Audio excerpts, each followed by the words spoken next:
Hey, what's up, gang? Dr. Lee here, and today we're going to talk about probably the most important topic when it comes to your health. And if you can wrap your head around this, then absolutely it has the power to change your life. And that is the topic of pain. Now, we have been conditioned to believe that pain is a bad thing. But what I'm here to propose is that pain is actually your opportunity. It is one of the biggest opportunities that you will ever get in your life, and it is programmed into our experience very purposefully, and we need to learn how to use it the way that it was intended and designed, as opposed to the way we've been conditioned to understand it today, which makes us feel this victim state, which is very, very dangerous for us.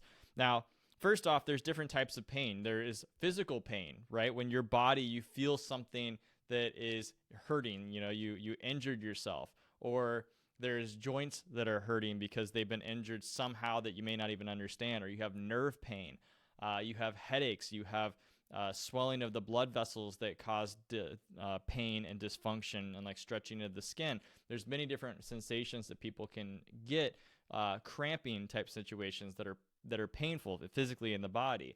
Then there is emotional pain, which comes down to things like anxiety, depression, where these are emotions that overwhelm your experience in a way that is painful. It is very challenging to engage in the world or even engage and look at anything in life because it colors your lens. It colors and filters your entire perception, and that is also another form of pain. Then there's spiritual pain, and that is not understanding a purpose in life, not understanding what it is that you're doing, why you are here, the gifts that you've been given, the world. You have pain around that, those unanswered questions that is everybody's personal journey to be able to discover. And again, that also clouds our life experience, and that can be pain. You can experience pain in any of those aspects of life. Now, why do I say that pain is an opportunity? Because we have been programmed and led to believe that pain is something that needs to be avoided at all costs. Where you grew up, most of society today makes you feel like if you can handle pain, then you're tough, right? And we value toughness.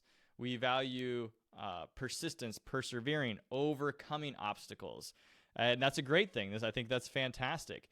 But what happens is the truth gets trampled up in this ideal that sounds good and is useful in many situations, but when you're dealing with pain, it's actually a bad thing, because if you ignore pain and you cover it up because you've been taught that this is not something to discuss, this is not something to even be allowed to feel yourself, it's a sign of weakness.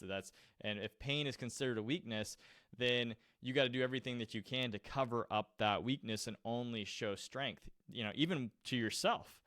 Not just to other people, but to yourself. So pain is considered a weakness, when really pain is your body signaling you that there is something going on that needs to change. There is a problem. If you walk out on the asphalt in the middle of summer and it is 123 degrees on your feet and you're walking out there barefoot, you know that that's going to cause damage.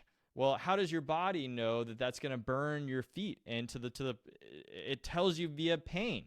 It starts to say, ouch, this is hot, get off me. Initially you're allowed to be out there for a little bit. Your body gives you a little bit of time, like, okay, this is hot, you should probably get off. And then the pain increases more and more the longer that you ignore it, because it says, you keep doing this, you're going to seriously damage our body. And so it gets to the point where it gets louder and louder and louder and louder and louder until you finally listen to it. So it prompts you to change. So pain is your signal for change. Your body has an inborn wisdom, which we call innate intelligence. Innate intelligence is the spirit or the animating force inside of our body that brings this lifeless matter into life expression. Right? It takes the sperm and the egg of your mom and your dad that got fused together, and it started with one cell. We all started from one cell, and that one cell divided into 2, and then into 4, and then into 8, into 16. And that division continued to happen until it started to separate into different organ systems of our body, so that certain cells could be part of our eyes and our heart and our liver and our lungs and our muscles and our joints. And they all went through this natural choreography that was guided by this innate intelligence inside of us until we grew, and the number of cells inside of our body grew to the point where we have, as an adult, 50 to 70 trillion cells inside of our body. That's trillion with a T. That is just a mind-blowing number. That's hundreds of times more cells inside of our body than we have stars in the solar system.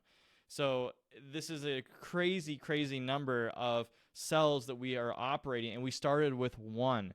And the innate intelligence of our body transformed that one cell into us that we are living here today. And so if our innate intelligence has the ability to take that one cell and transform it and turn it into 50 trillion cells that are communicating in harmony perfectly throughout the day, it has some things that are going right. Like, it knows what it's doing. So we have these built-in systems inside of us, and pain being one of them, that is there for a purpose. It is there for a very beautiful higher purpose. It's how we learn. We learn through pain. When we experience pain, we learn that this is a behavior, or this is something that is a good idea to avoid. So like I was saying before, we were taught to avoid pain. Well, there's reasons why that is such a good idea for us to grasp onto, and why we've attached to it, but we've labeled it as bad as opposed to as a learning tool. And so pain, when we experience pain and we have pain inside of our body, it is our signal to change. In fact, pain forces us to change. The longer we ignore pain, it doesn't just go away.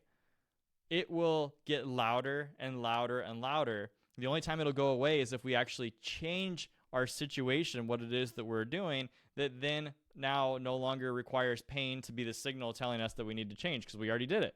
Like, it gave us the feedback. So if you're in pain, what you're doing is not working. There is something in your life that you're doing that is leading to the pain that you're experiencing. It's not some magical accident, something that your body is just naturally dysfunctioning on its own as some freak thing. Even the weird freak things in our life have a cause. There are laws in this universe. Cause and effect is one of them. For every effect, there is a cause. Now, the cause may not be something that we can understand and we can point to and say, this exactly is what caused this, this event to happen in our life, because there's so many different variables that are at play at all times. So it can often be impossible for us to understand exactly how and why something happened to us, but there is always a cause for every effect that is occurring inside of our body.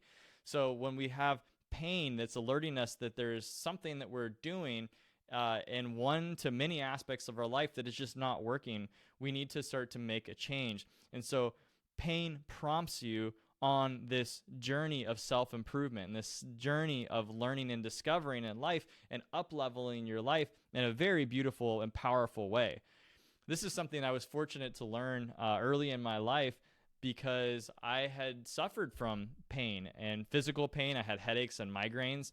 I have had bouts where I've had a lot of anxiety, has periods of depression, and those have been my feedback mechanism. And I looked at it as such because I saw through probably dumb, like sheer luck, that I was able to make a change, and then the pain improved. And I was like, oh my gosh.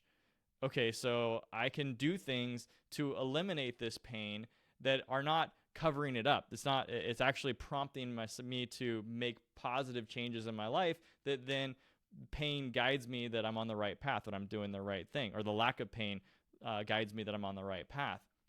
And because of this understanding has unfolded and blossomed in a way where now, as a chiropractor, getting to see and take care of lots and lots of people, I'm witnessing this, over the years, time and time again, with every single person who I come into contact with who is suffering. there's always a cause. There's always an issue that is there that they need to overcome. So it's an opportunity to better themselves. And whether you like it or not, or whether you understand and you think that pain is your opportunity or not, it's just a law. This is how it works. Like, the pain's not going to go away until you make the change. And this is where our society is really screwed up, because we are so inundated on staying away from pain and avoiding pain at all costs and not talking about it and acting tough, that we make it okay to cover up the pain by taking medication, pharmaceuticals. We're taking corticosteroids. We're doing things like alcohol to dull the pain, so that we don't. So it's basically self-medication at any cost. Just don't, avoid whatever you're experiencing, but don't necessarily fix the. There's no solution aside from just covering it up, and that's what's wrong.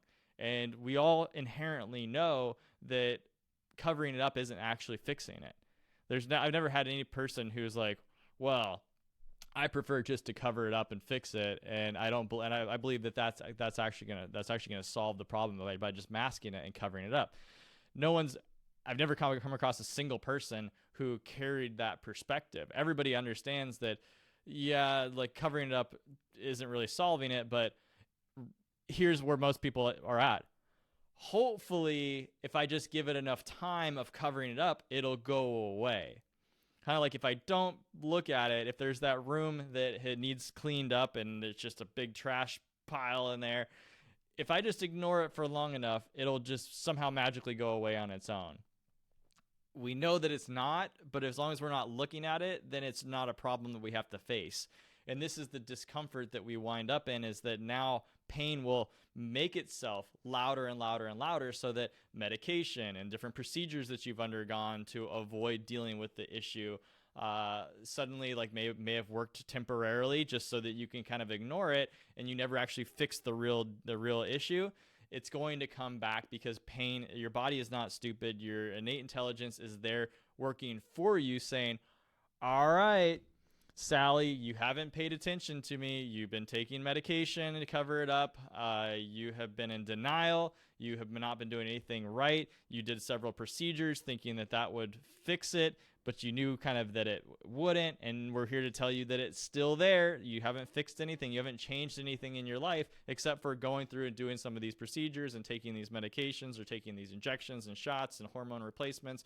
It's not actually fixing it, and we're letting you know through pain, physical, emotional, spiritual pain, that this is not going in a good direction. This is your emotional guidance system. This is your feedback system. This is your opportunity for growth. So you want to accept the wisdom that pain is providing you. This is very much a personal thing, because when you're in pain, someone else isn't in pain. They're not experiencing it. It's very much a you journey. This is a solo journey when you're dealing with pain. So no one can fix it for you. You coming into our office and you're like, well, I'm coming in so that you can heal me, so you can fix me, because you're going to help me to get to the root of the problem. And even in that situation, it's like, no, this is still a you thing, because no one can convince you to follow through and to change your lifestyle in a way that it's going to be meaningful, and to be able to make these changes last for you and stick around. If you just go right back to what you were doing before, say that you start, undergoing chiropractic care, things are really going well, you're feeling much better, you're noticing significant improvements in so many different aspects of your life, and then you get to that point where you're like, all right, cool, the pain is totally gone, or it's manageable, and you just stop, and you just pop free into that point. You're like, I was in pain, and boom, now I'm no longer in pain. So now what I'm going to do is I'm going to go back to doing all the stuff that I was doing before that led me to this situation that I'm in. If you do that, then what you did was you even used chiropractic, which was there to reconnect your spinal cord, through your brain to your body, through the spinal cord, and making sure that flow of consciousness, that connection of energy, of intelligent information going to and from your brain to your body is optimized. And you're going, oh wow, this is cool, I'm getting back in touch. And then you go back to doing everything that you were doing before, and you drop the new good habits that you started to pick up, what do you think is going to happen? You're going to wind up back in the situation that you were in before. So it's really important that people understand that you want to move beyond the tipping point. The tipping point was that spot because that you were in right before the pain overtook you. Now, usually pain it's a process, and it takes years to develop the syndromes that people walk in with. So when they're dealing with severe sciatica, migraine headaches, anxiety, depression, digestive disorders, there's usually a point when you can say, like, this is when it got really bad. Now, you don't know why it was, but you're like, around this time, it went from being tolerable, and every once in a while it would be there, but I could manage it. It was more episode to episode, and the episodes wouldn't last that long. And then now it is something that I deal with regularly. There's a tipping point from when it goes from tolerable to intolerable and persistent. That is the tipping point that most people are just like, just get me on the other side of that and I'll be good. Well, if that happens, if you make it beyond that tipping point and you're like, okay, cool, I'm out of the pain, out of this constant agony, it's liberating. It feels fantastic. It's great. But to your body, have you actually made a commitment that you're going to make and continue the changes that are pulling you out of this mess that you're in? Or do you go right back to doing everything that you were doing? It's like a person who's in drug rehab and they're like, oh yeah, I'm clean, I'm sober, like I'm doing all these good things. And then everyone around them is supporting them and they're loving it. It's like, oh my gosh, you're a changed person. They feel like they're a changed person. And then they start to go back into society and they start hanging out with the same people that they were hanging out with before. They start watching the same programming that they were watching before. They start doing different things very similar to the way that they were before. And next thing you know, they're back in the addict state because they had been changing their behaviors, and the changed behaviors got them free of their condition, and now they went back to doing what they were doing before, and they wound up at the condition that they were in again, in the addict state. Now, translate that into your life with pain. You know, if you were, hopefully you can see where I'm going, that you have to make the changes that were pulling you out of it are the appropriate changes to keep in your life. So if that meant that you were changing the way that you were eating, and that was something that was beneficial to you, then obviously don't go back to eating the way that you were eating. You know, this is something that I see all the time. People get in really good shape, they're dieting, and they're like, oh, this is great, I feel fantastic.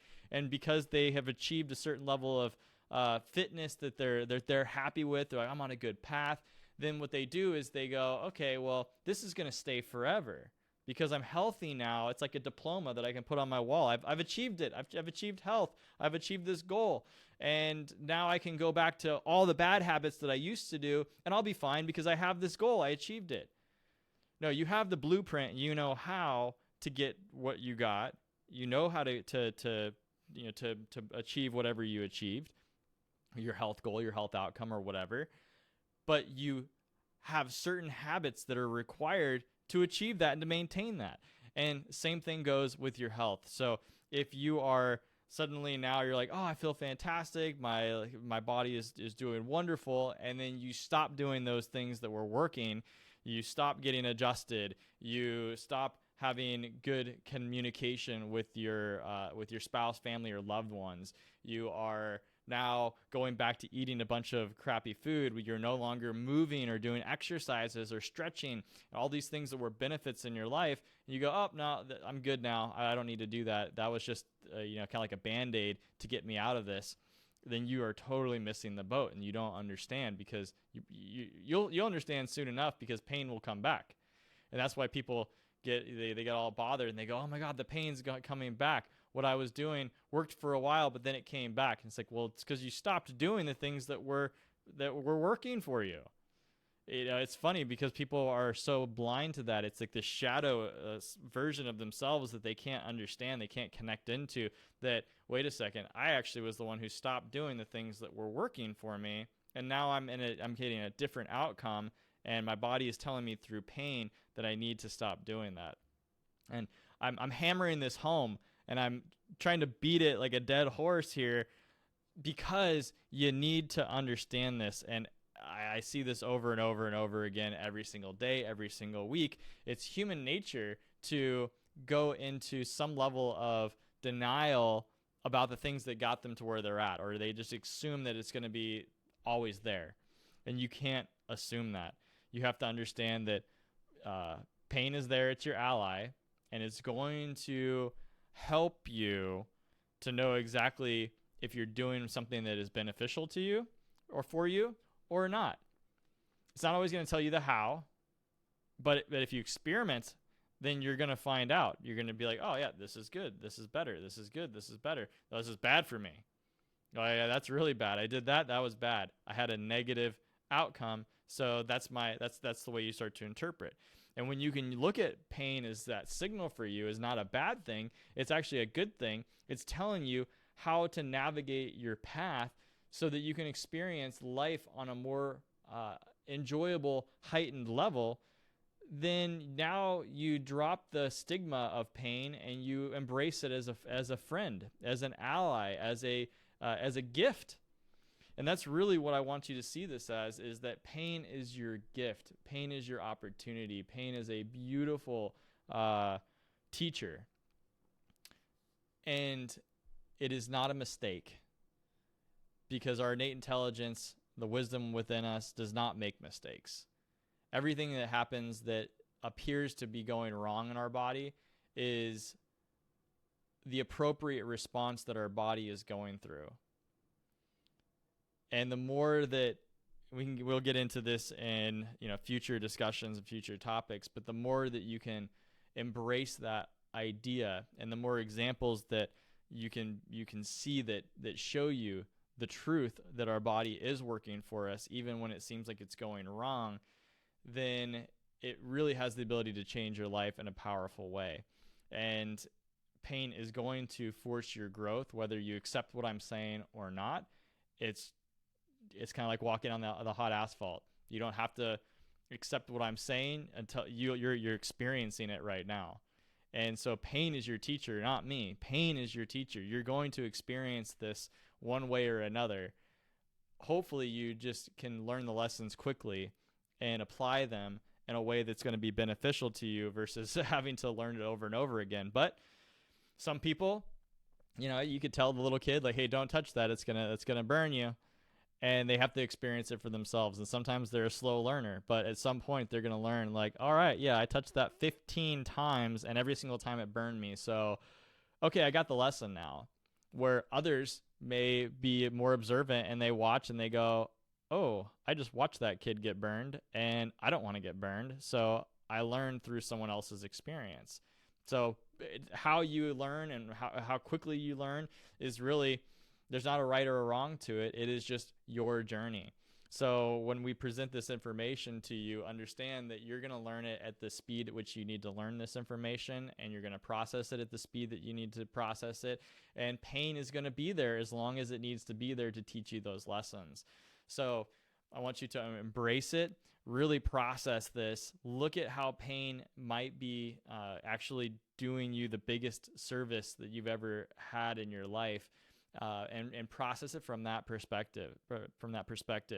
Really contemplate this. Really meditate and pray on this. Think about how this is actually an opportunity for you and what that means that you're going to have to change, and make that commitment to yourself that you're going to change. And when you do that, you're going to see amazing things happen in your life. So I love you guys, and we will talk to you on the next episode.